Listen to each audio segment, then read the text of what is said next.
औज़ुबिल्लाहिमिनश्शैतानिर्रजीम बिस्मिल्लाहिर्रहमानिर्रहीम। शुरू करते हैं अल्लाह के नाम से जो बड़ा मेहरबान नहायत रहम करने वाला है। Welcome to this workshop on आयल speaking design by Sitra Bano. What we learn with pleasure we never forget. It's very true. जो कुछ भी हम खुश अखलाक़ी से पॉजिटिवली सीखते हैं हम वो नहीं भूल पाते, रादर देन जो हम बस लेट इट बी करने की कोशिश करते हैं कि बस पढ़ लिया एंड दैट्स ऑल, वो हम जल्दी भूल जाते हैं। अगर हम अपनी पढ़ाई में भी यही स्ट्रेटजी रखें कि हमने पॉजिटिवली खुशी से खुश अखलाक़ी से पढ़ना है विद अ हैप्पी मूड, तो हम वो लॉन्ग टर्म के लिए वो याद रख पाएंगे। Try this strategy. All right. IELTS. IELTS stands for International English Language Testing System. That's a test format. इसमें पास फेल कुछ नहीं होता, इसमें बैंड स्कोर होता है। IELTS जो है बेसिकली इमिग्रेशन के लिए ये टेस्ट रिक्वायर्ड होता है, और जिन्होंने बाहर बैरून मुल्क स्टडी करने के लिए जाना हो, ऑस्ट्रेलिया, कनाडा और यूके, यहाँ पे फॉर इंस्टेंस इंग्लिश ज़ुबान चलती है। कनाडा में इंग्लिश और फ्रेंच दो ज़ुबानें चलती हैं। जिनको फ्रेंच ज़ुबान लैंग्वेज में अबूर हासिल होता है वो उसका पेपर दे देते हैं, जिनको इंग्लिश ज़ुबान में प्रोफिशेंसी चाहिए। सो एक ये पेपर है, डॉक्यूमेंट पे आपका उन्होंने देखना है इसका रिज़ल्ट कि आपको इस लैंग्वेज पे कितना अबूर हासिल है, वहाँ पे आप उस कंट्री में सर्वाइव कर पाएंगे या नहीं। वहाँ पे बोलचाल में एक ज़ुबान है, तो जब तक आपको एक ज़ुबान नहीं आती तो आप कैसे उस जगह पे सर्वाइव कर पाएंगे। सो दैट्स एक डॉक्यूमेंटेशन पे एक ये प्रूफ होता है, पेपर पे एक प्रूफ होगा कि आपको इस ज़ुबान में कितना अबूर हासिल है। तो इस टेस्ट में पास फेल कुछ नहीं होता, इसमें बैंड स्कोर होता है। स्टैंडर्ड इसमें बैंड स्कोर 4 to 5, मिनिमम जो है वो 4 to 5 रिक्वायरमेंट होती है, और स्टैंडर्ड जो है वो है 6.5। इमिग्रेशन के लिए 6.5 ही रिक्वायरमेंट होती है। सॉरी, इमिग्रेशन के लिए हाईएस्ट जो बैंड है वो है 9 पॉइंट, और स्टडीज़ के लिए 6 and 6.5, दैट्स स्टैंडर्ड रिक्वायरमेंट। और इसके अलावा फिर है 8777, that is called CLP9। Studies के लिए समहाउ वो भी रिक्वायर्ड होता है। Okay, in this session we will be discussing the structure and format of the IELTS speaking test only, and providing some tips on how to improve your performance. इस session में हम सिर्फ और सिर्फ IELTS का speaking जो structure है, उसका फॉर्मेट है, उसको डिस्कस करेंगे, and at the end of the session कुछ टिप्स और ट्रिक्स शेयर करेंगे कि अपनी परफॉर्मेंस को हम कैसे बेहतर बना सकते हैं। What is IELTS speaking? IELTS speaking is a one-on-one interaction between the candidate and an examiner. IELTS जो स्पीकिंग का पेपर है, टेस्ट है, वो एग्जामिनर और कैंडिडेट के दरमियान एक वन टू वन डिस्कशन होती है, जो डायरेक्ट डिस्कशन कॉन्वर्सेशन है। The three parts give the candidate the opportunity to use a range of different speaking skills. IELTS speaking के 3 हिस्से होते हैं। वो कैंडिडेट को एक अपॉर्चुनिटी फराहम करते हैं कि अपने जो अंग्रेज़ी ज़ुबान के उसके कितने स्किल्स हैं, उसको वो एग्जीक्यूट कैसे करता है, कैसे उसको उसकी तस्वीर कशी कैसे करता है। The IELTS speaking test is the final part of the exam. You can take only your ID document into the exam room. IELTS के एज एवरीबडी नोज, और जिनको नहीं पता, IELTS के 4 मॉड्यूल्स होते हैं: reading, writing, listening and speaking. जो speaking है वो लास्ट वन है, सबसे चौथा ये आखिरी मॉड्यूल होता है स्पीकिंग का। और एग्जामिनेशन रूम में आप सिर्फ और सिर्फ अपने ID डॉक्यूमेंट लेके जा सकते हैं। The test last between 11 to 14 minutes. इस टेस्ट का दौरानिया लगभग 11 से 14 से 15 मिनट का होता है, not more than that. You will be interviewed by an examiner who will record your conversation. Yeah, this is a very important point. कुछ बच्चों को ये नहीं उनके इल्म में होता। आपका जो इंटरव्यू है, जो आपका एग्जामिनर होगा, वो आपको आपकी वॉइस रिकॉर्ड करेगा। आपके साथ जो आपकी कॉन्वर्सेशन होगी वो entirely conversation will be recorded, और बाद में वो चेक करेंगे, फिर आपके मार्क्स डिफाइन होंगे। Timing is strictly controlled by the examiner, so do not be surprised if he or she interrupts you during an answer. Timing जो है वो strictly controlled होगी by the examiner, by your interviewer. तो if अगर आपकी conversation के दौरान वो आपको इंटरप्ट करता है कि प्लीज़ स्टॉप हेयर, तो आपने सरप्राइज़ नहीं होना कि ये मुझे कंफ्यूज नहीं होना कि ये मुझे क्यों रोक रहा है। तो टाइम स्ट्रिक्टली जो है वो कंट्रोल्ड होगा, तकरीबन 11 से 14-15 मिनट इसका दौरानिया होगा, उससे ज़्यादा नहीं। उसी में आपने अपने जो है स्किल्स वो अच्छे से अच्छे उनको दिखाने की कोशिश करनी है। Okay, firstly let's take a look at the format of the IELTS speaking test. The test consists of 3 parts and it takes around 11 to 14 minutes to complete. सबसे पहले ये IELTS स्पीकिंग का जो है उसका फॉर्मेट देख लेते हैं। ये टेस्ट 3 हिस्सों पर मुश्तमिल है और इसका जो हमने पहले डिस्कस किया है 11 से 14 मिनट इसका इस टेस्ट का दौरानिया। Part 1 is an introduction where the examiner will ask you some general questions regarding yourself, your family, your hobbies, etc. This part lasts for about 4 to 5 minutes. जो IELTS स्पीकिंग इसके 3 हिस्से, जो पहला हिस्सा है वो एक इंट्रोडक्शन होगा, एक तारुफ होगा आपके बारे में। वो जनरल क्वेश्चंस पूछेगा जो कि आपके अपने बारे में हो सकते हैं। Define yourself, describe yourself, tell something about yourself. आपकी फैमिली के बारे में हो सकता है, आपकी हॉबीज़ के बारे में हो सकता है, आपकी एजुकेशन के बारे में हो सकता है, आपकी लाइकिंग डिसलाइकिंग के बारे में हो सकता है, आपके इंटरेस्ट्स के बारे में हो सकता है, आपकी करंट जो आपके सिचुएशन चल रही है उसके बारे में हो सकता है कि आजकल आपकी क्या मसरूफियत है, क्या एक्टिविटीज़ हैं। और ये हिस्सा तकरीबन 4 से 5 मिनट तक का होगा। Part 2 is a task where you will be given a topic and asked to talk about it for 1 to 2 minutes. You will have 1 minute to prepare before you start speaking. इसका जो दूसरा हिस्सा है उसमें आपको एक टॉपिक दिया जाएगा। उसको इस हिस्से को यूजुअली क्यू कार्ड बोला जाता है। क्यों बोला जाता है? आपको एक टॉपिक दिया जाएगा जिसके ऊपर आपको 1 से 2 मिनट बात करनी पड़ेगी। 1 मिनट आपको दिया जाएगा कि आप इस टॉपिक को, पेन और पेपर दिया जाएगा कि उसको आप प्रिपेयर कर लें कि आपने उस टॉपिक से रिलेटेड क्या आपके माइंड में है उसको पेपर में नोट डाउन कर लें और फिर उसमें आपकी स्पीच डिलीवर करें। व्हाट आई सजेस्ट यू कि आप स्टूडेंट्स ये गलती करते हैं, लंबे जुमले, लंबे फिक्रे उसमें लिखना शुरू कर देंगे। Do not do that. अपना टाइम जो है उसको अच्छे से यूटिलाइज कीजिए। Try to utilize in your speech rather than in writing, right. उस जो लिखने का काम है, try to use keywords instead of long sentences, long phrases. Keywords use कीजिए और फिर जो आपके 1 मिनट से कम या 1 मिनट आप लीजिए राइटिंग में, कीवर्ड्स में आप उसको अपने टॉपिक को लिखिए एंड ट्राई टू स्पीच। फिर उसको स्पीच में आप वो कीवर्ड्स जो हैं वो यूज़ कीजिए। Part 3 is a discussion where you will be asked more complex questions related to the topic you talked about in Part 2. जो तीसरा हिस्सा है उसमें ज़्यादा मुश्किल और ज़्यादा कॉम्प्लेक्स पेचीदा सवालात आपसे किए जाएंगे। जो तीसरा हिस्सा है वो एक्चुअली उसमें वही सवाल पूछे जाएगा जो उसने दूसरे हिस्से में पूछे, लेकिन उनको ज़्यादा ज़रा तोड़ मरोड़ के आपके सामने लेके आएगा।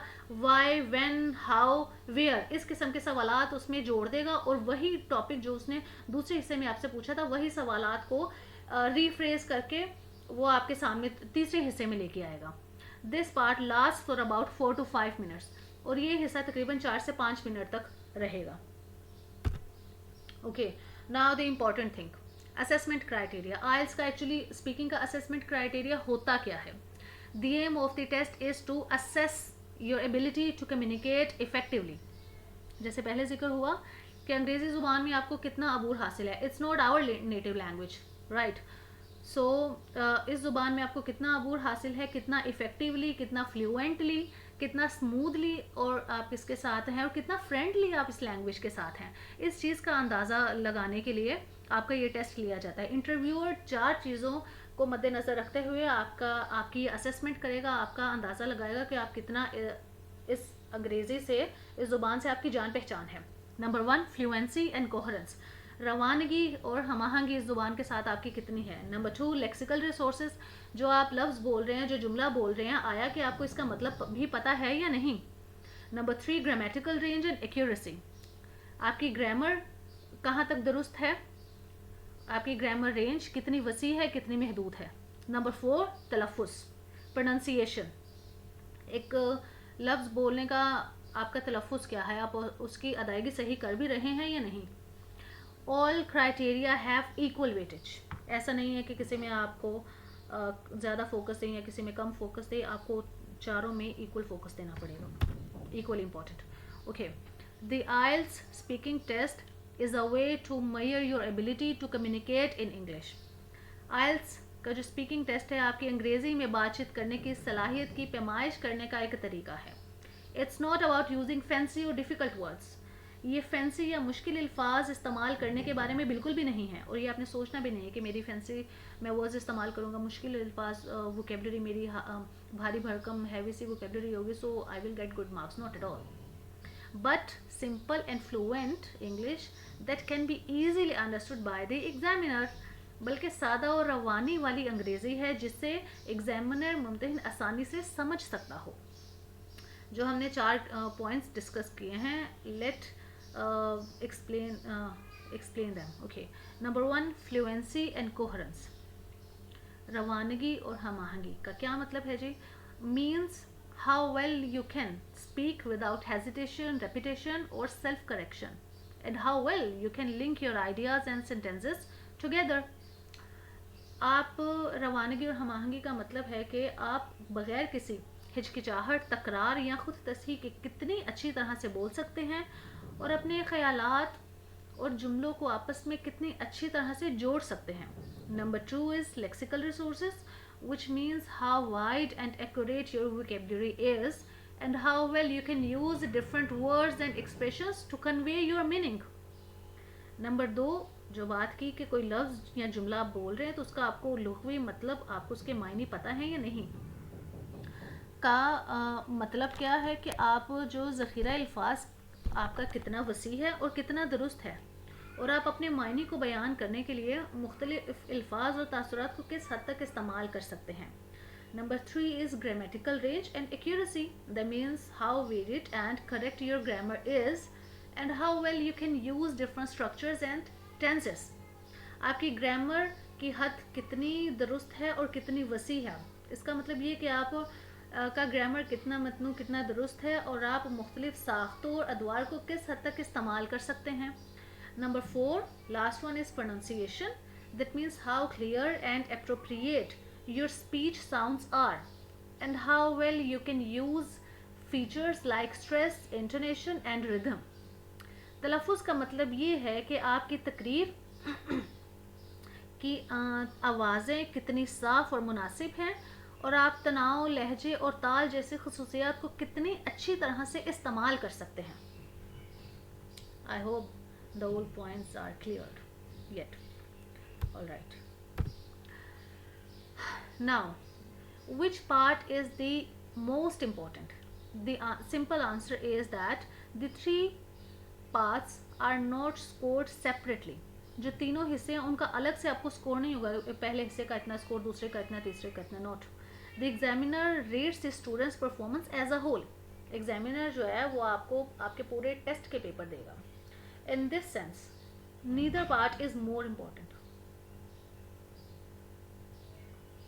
इस सेंस में कि सारे जो इसके 3 हिस्से हैं वो इक्वली ही इम्पॉर्टेंट हैं और आपने इक्वली ही उनको फोकस रखना है, इक्वली ही तवज्जो देनी है। However it's useful to think about the 3 parts like this.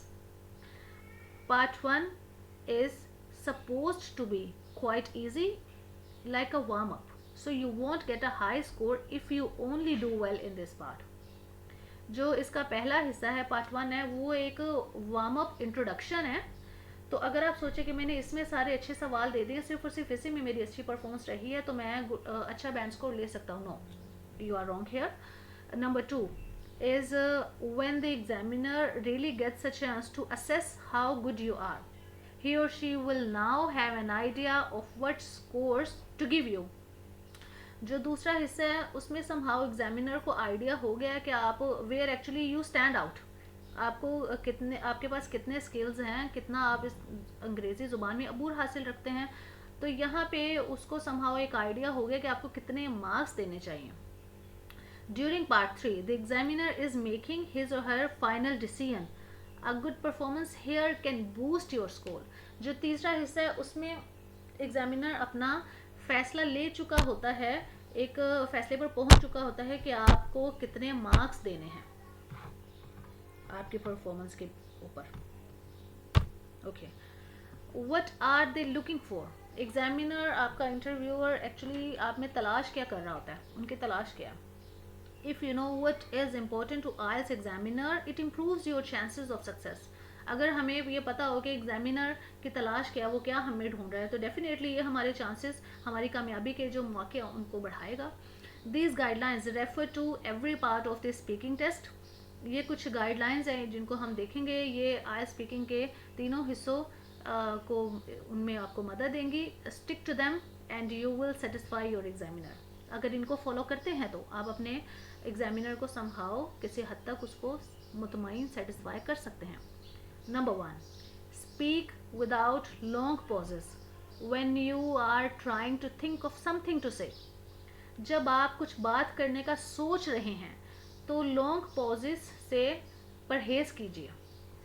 Number 2, understand what the examiner asks you and confirm that by answering accordingly।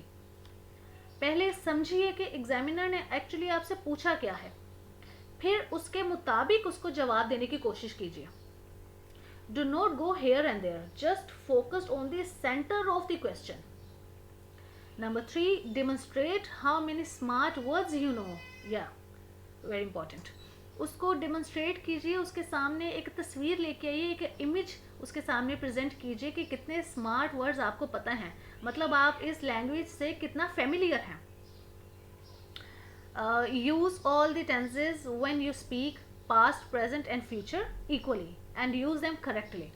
जब आप बात कीजिए तो तीनों ज़मानों को अपनी ज़ुबान में इस्तेमाल कीजिए, माजी, हाल, मुस्तकबिल, और उनको सही से उनका टेंसेस का इस्तेमाल कीजिए। गलत ग्रामर इस्तेमाल करने का बहुत बुरा इंप्रेशन पड़ता है, believe me.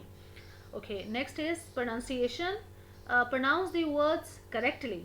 For example, for instance, the word is culture.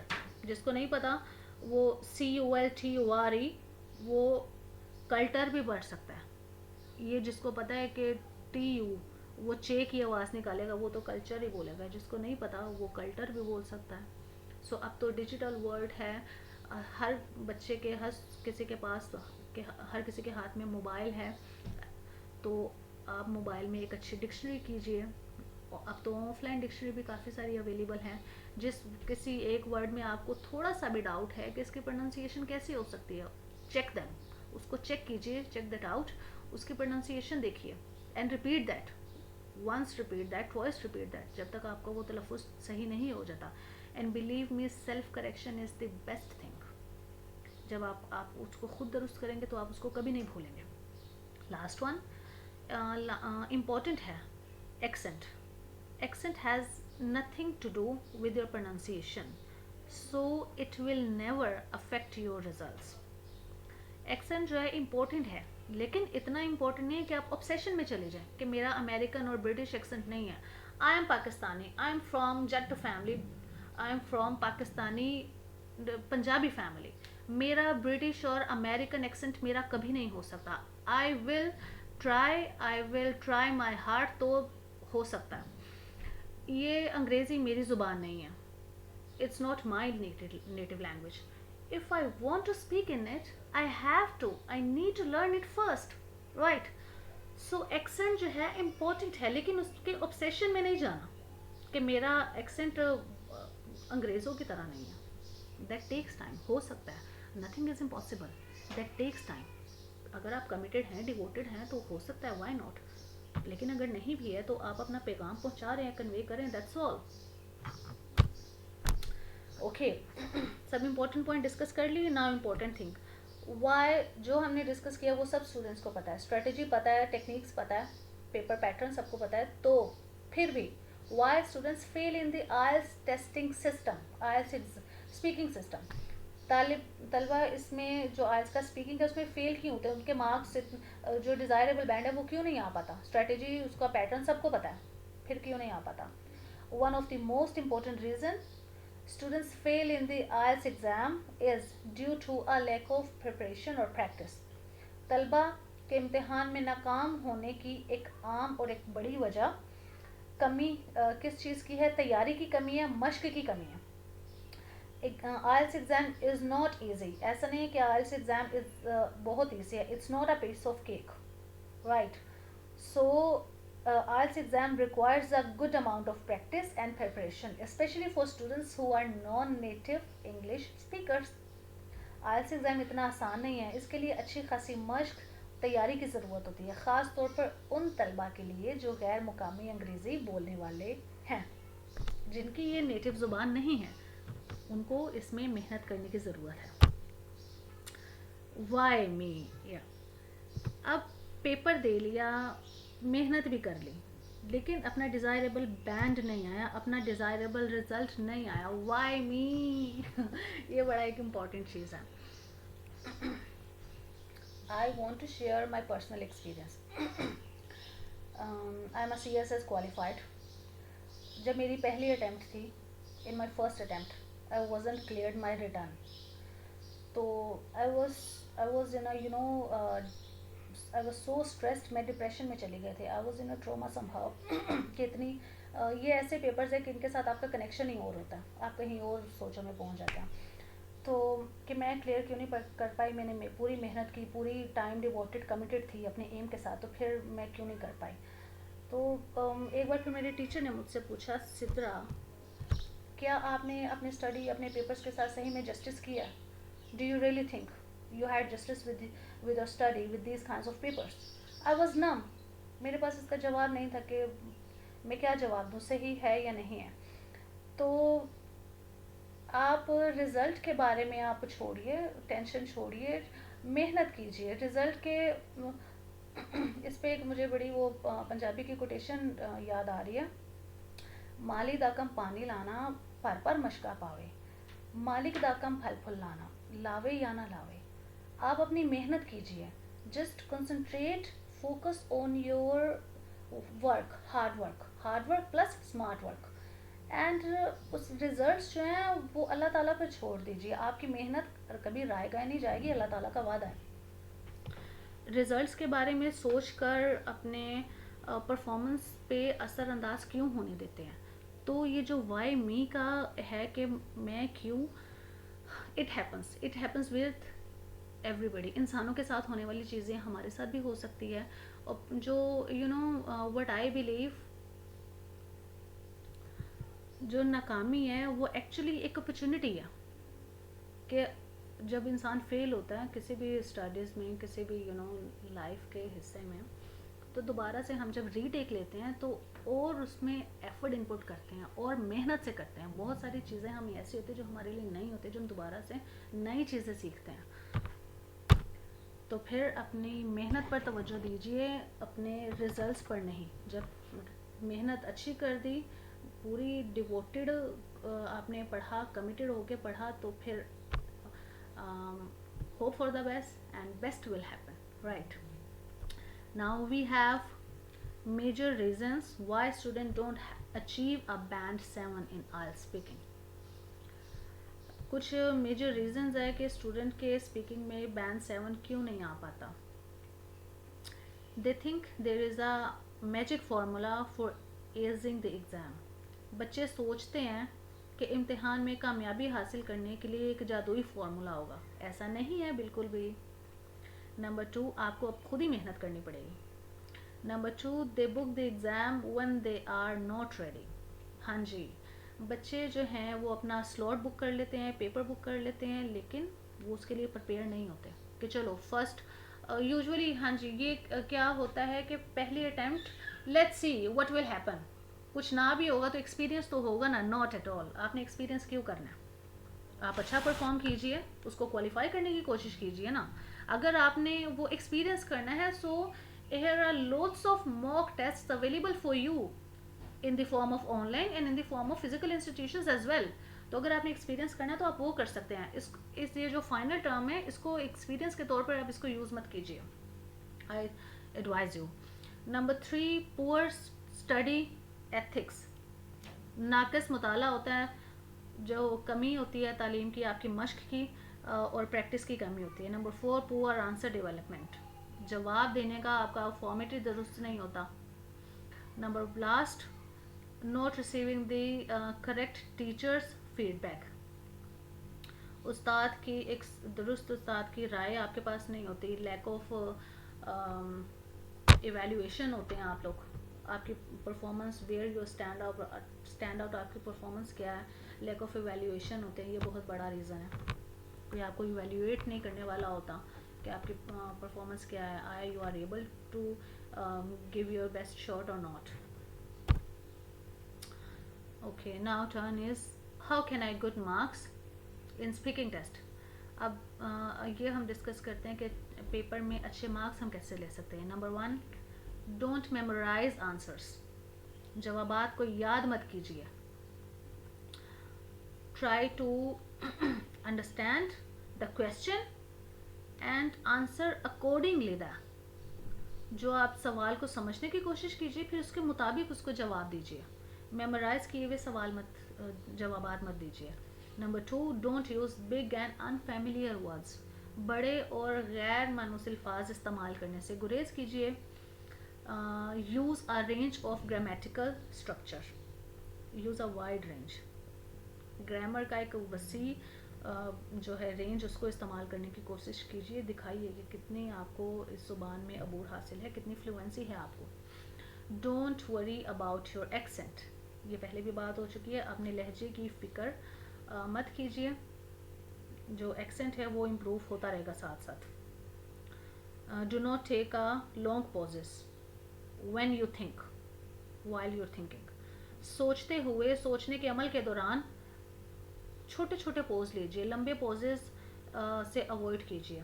Avoid using fillers. Language में फिलर्स क्या होते हैं, सच एज ये लिखे हुए हैं, like, you know and all right, these are fillers in English language. So इनसे अवॉइड कीजिए, परहेज कीजिए इनसे। Try to extend your answer. आपके जो जुमला है वो टू द पॉइंट, कंसाइज होना चाहिए, प्रिसाइज होना चाहिए,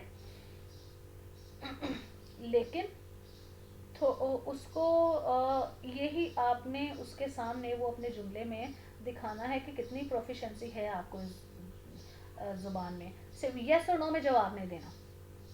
ये it's a biggest mistake that students usually do. Yes और नो में कभी भी जवाब नहीं देना, अपने जवाबात को बढ़ाने की कोशिश कीजिए। Last one is smiling helps pronunciation. मुस्कुराहट तलफ़ुज़ में मदद करती है। ये बहुत सही बात है, मुस्कुराहट तलफ़ुज़ में बहुत मदद करती है। सो इसको भी प्रैक्टिस कीजिए। Okay,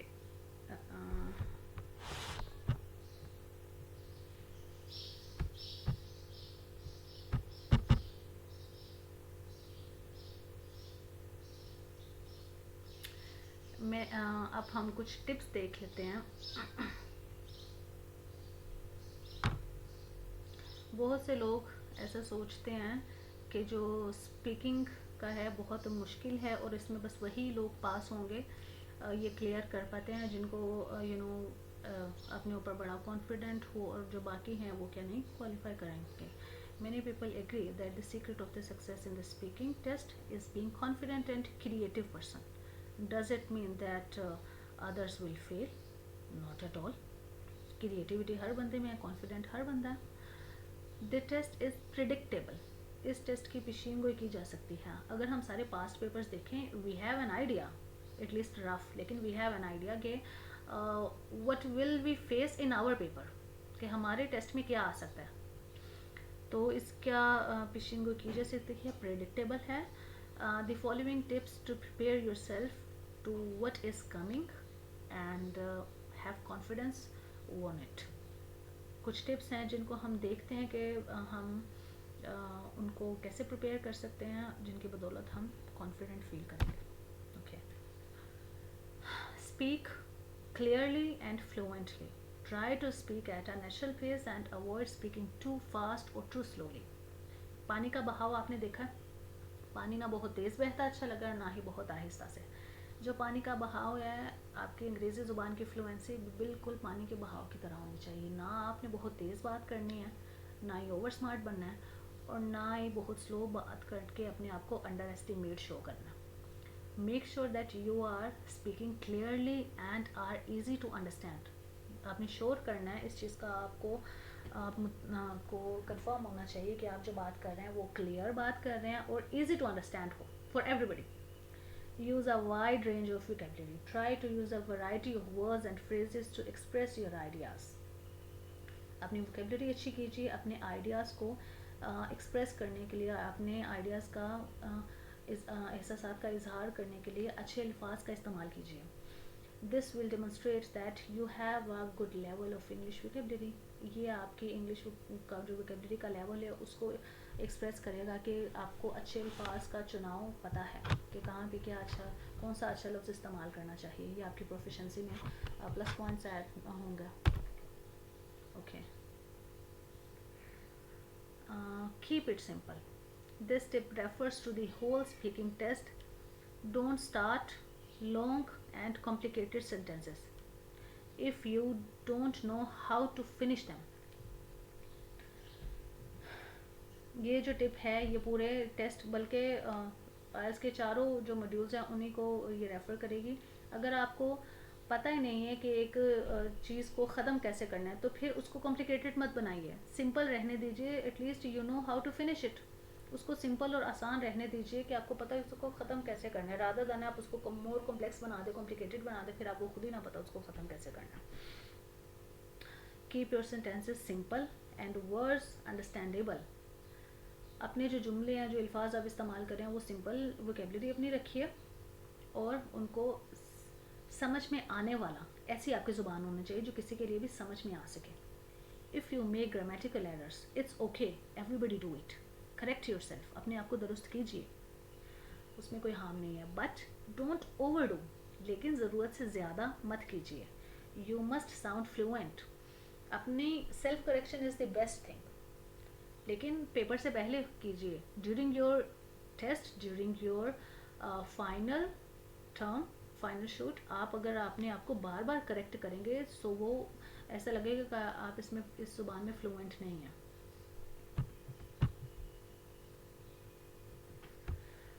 When you hear a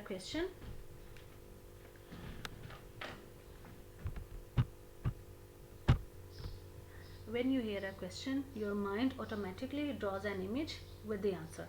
जब आप कोई सवाल सुनते हैं आपका दिमाग ऑटोमेटिकली उसकी एक तस्वीर बनाता है. You can describe this image in your own language. आप अपनी ज़ुबान में उस तस्वीर को अच्छे से बयान कर सकते हैं. But when you start to describe it in English, लेकिन जब आप उसको अंग्रेज़ी ज़ुबान इंग्लिश में बयान करने की कोशिश करते हैं, suddenly you don't have enough words in your vocabulary. तो अचानक आप महसूस करते हैं कि आपके पास तो कोई अल्फाज नहीं कि आप ये तस्वीर को कैसे अंग्रेज़ी में बयान करेंगे. So try to think of what part of that image you can describe. तो ये सोचिए उस वक़्त कि इस तस्वीर के किस हिस्से को आप अंग्रेज़ी ज़ुबान में बयान कर सकते हैं. Do it and stop there. उसको अंग्रेज़ी ज़ुबान में जहाँ तक आपको उस तस्वीर का पता हो उसको बयान कीजिए एंड स्टॉप देयर, वहीं पर रुक जाइए. Don't let your self show what words you don't know by saying incomplete sentences. अपने आप को फोर्स मत कीजिए कि ऐसे अल्फाज बोले जिनका आपको पता ही ना हो कि इसको कंप्लीट कैसे करना है. इनकम्प्लीट छोड़ने से बेहतर है कि आप जितना आपको मालूम है उतना बोलिए and then stop it. Okay. A positive attitude will lead to positive outcomes. It's very true. जितना आप पॉजिटिव रहेंगे उतने पॉजिटिव आउटकम्स आपको मिलेंगे. So stay committed with your aim, stay positive and study positively. ये हमारा आइल्स का एक स्पीकिंग टेस्ट का मॉड्यूल स्टार्ट हुआ है. इसकी क्लासेस 10th of July से स्टार्ट होंगी. Anybody who want to connect with us, welcome. We are here to assist you. Details इसमें mention है. If you need any kind of information regarding this test, anybody can ask us. Anytime we feel freely, we will try to assist you. All right. आज की ये जो lecture था regarding IELTS speaking, it's a introductory lecture. I hope ये understandable था सबके लिए, easy to understand था. अगर कोई भी गलती, कोई कोताही रही हो सो सॉरी फॉर इनकन्वीनियंस. इंसान गलती का पुतला है, तो इट्स काम करने से ही अपनी जो गलतियां हैं वो बेहतर होती हैं. तो सजेशंस आप अपने दीजिएगा. अपनी ओपिनियन दीजिएगा कि कैसा ये लेक्चर रहा, क्या आपको सीखने को मिला। अगर कुछ मिस्टेक्स भी रही हैं सो पार्डन फॉर दैट। जज़ाकल्लाह, बहुत शुक्रिया।